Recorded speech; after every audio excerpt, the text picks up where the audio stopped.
먼저 질문부터 시작해 볼게요. 우리 몸의 가장 큰 장기이자 재생 능력이 뛰어난 곳은 어디일까요? 네, 맞습니다. 바로 간인데요. 근데 간은 증상이 바로 나타나지 않는 장기라서 잘못되면 이미 다 망가진 후에 발견돼 건강에 치명적일 수가 있습니다. 그래서 오늘은 간에 대해서 알아볼 텐데요. 건강을 지켜주는 건강 수호자 서재걸 박사님과 함께 하겠습니다. 안녕하세요. 네, 안녕하세요. 의학박사 서재걸입니다.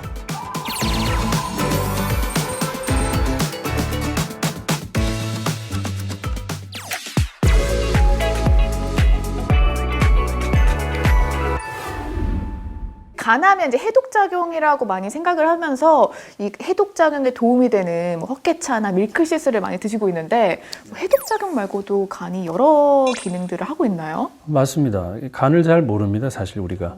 간은 독소를 제거하는 해독작용도 하지만 영양소를 만들어내기도 합니다. 그리고 혈당을 조절하는 것도 간에서 합니다. 그리고 체온 조절도 간에서 하고요.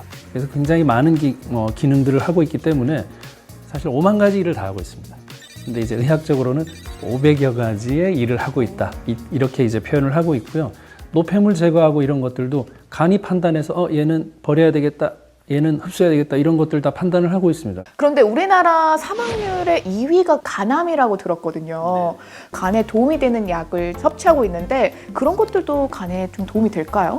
네, 근데 일단 그거 아셔야 됩니다. 간암은 70%가 B형 간염, 10%는 C형 간염, 나머지 20% 중에 알코올성 간염 아니면 단 거 많이 먹어서 스트레스 이런 거기 때문에 일단 80% 정도는 B형, C형 간염인지 아닌지가 너무 중요합니다. 그러니까 그건 꼭 체크를 해야 되는데 일단은 간 영양제를 먹기 위해서는 간이 뭘 하는지를 알아야 되는데 해독 단계가 2단계가 있어요. 2단계가 뭐냐면 첫 번째 단계는 독소가 들어오잖아요. 그러면 이제 독소를 덜 독한 놈으로 만드는 과정, 이게 1단계입니다. 그게 이제 중간 물질로 만든다 이 뜻인데 이게 1단계고 2단계는 뭐냐면 얘가 대부분은 기름하고 친한 애들이 많아요. 독성 물질이 지용성. 그러니까 요거를 물에 친한 놈으로 바꿔야 배출하기가 쉽습니다. 그래서 수용성으로 바꾸는 단계가 2단계입니다.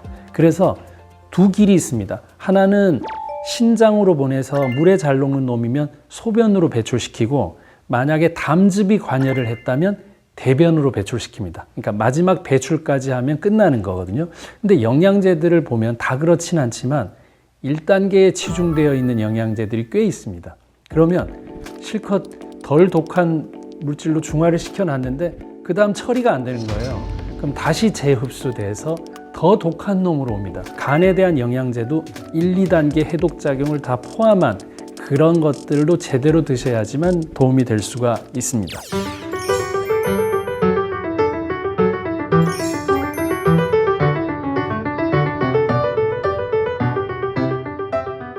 아까 말씀해 주신 것처럼 침묵의 장기라고 하셨어요. 또 간단하게 확인해 볼 수 있는 방법이 없을까요? 네, 우리 진짜 간단한 거 좋아하잖아요. 네. 진짜 간단한 게 있습니다. 보통 이제 일어나셔가지고 해야 되는데 한번 일어나볼까요? 일어나시겠어요? 네. 네. 그래서 일어나서 네, 오른팔을 들어야 됩니다. 오른팔을 네, 들고 들어서 귀에다 붙입니다. 귀에다 붙여서 네, 붙이고 왼쪽으로 숙이게 되죠. 이렇게 해서 네, 다리는 어깨 너비만큼 벌렸다가 벌려. 그다음에 왼쪽으로 귀에 붙여서 숙입니다. 자, 숙였을 때 네, 손끝이 네. 본인 키보다 낮아져 있어야 됩니다.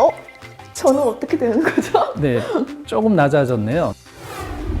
네, 박사님 오른손으로 이렇게 왼쪽으로 이렇게 구부리는 이유가 있을까요? 네, 간은 오른쪽 갈비뼈 안에 속에 숨어 있습니다. 그러니까 간이 밖으로 만져지면은 그게 병입니다. 간은 만져지지는 않아야 됩니다. 갈비뼈 속에 숨어 있거든요. 근데 간이 딱딱하거나 문제 있으면은 우리가 오른쪽을 많이 펼 수가 없고 유연성이 떨어지기 때문에 이걸 한번 체크를 해보자고 얘기했던 거고요. 적어도 이 머리 끝보다 이 손끝이 내려갈 수 있을 정도로 얘가 늘어나야 됩니다. 이쪽이. 그러니까 옆구리나 이쪽이 충분히 유연성을 가지고 있으면 그래도 큰 문제는 없겠구나 이렇게 생각해 볼 수 있습니다.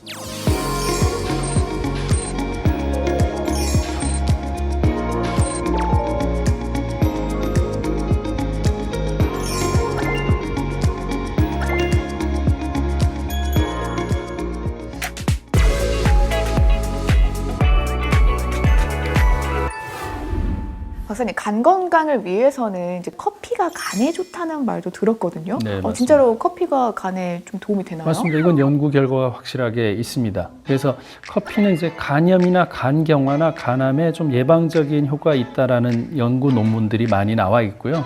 실제 하루에 한 잔에서 세 잔까지 괜찮고 네 잔 이상은 또 큰 의미 없다. 이런 연구 결과들이 많이 있습니다. 이런 것도 궁금하잖아요. 그럼 어떤 커피가 도움이 되고 어떤 커피는 도움이 안 되냐. 그래서 원두 커피, 뭐 인스턴트 커피, 믹스 커피 여러 가지 있는데 커피면 뭐든 다 도움이 됩니다. 디카페인 커피도 마찬가지고요. 이 커피가 도움이 된다는 얘기는 안 드시던 분한테 간을 위해서 오늘부터 갑자기 드셔라 이 얘기는 아니고요. 드실 때 큰 부담 없이 하루에 한두 잔 이렇게 드시는 거는 너무 걱정하지 말고 스트레스 받지 말고 간에 유익한 점도 있다는 거 꼭 기억하시면 좋겠습니다.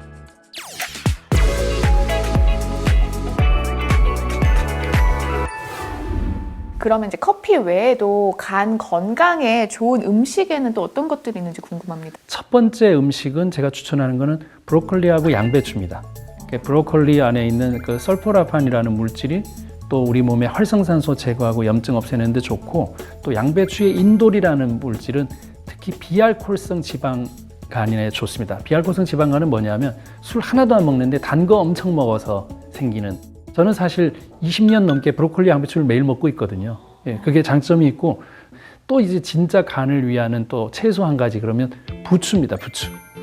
예, 부추가 또 베타카로틴도 있고 비타민 B도 있고 굉장히 좋아서 또 우리 간에 지방 쌓이는 것도 막고 염증 없애는 데도 아주 좋은 게 부추니까 꼭 기억하시면 좋겠고 그리고 세 번째 막을 수 있는 거는 단백질입니다. 그래서 그 단백질의 대표적인 게 바지락입니다. 바지락. 그래서 이 바지락에 들어있는 아주 중요한 필수 아미노산이 메티오닌이라는 게 있는데 이제 이게 또 탄수화물 들어왔을 때 지방으로 안 가게끔 그걸 억제시키는 작용을 하기 때문에 도움이 될 것 같습니다.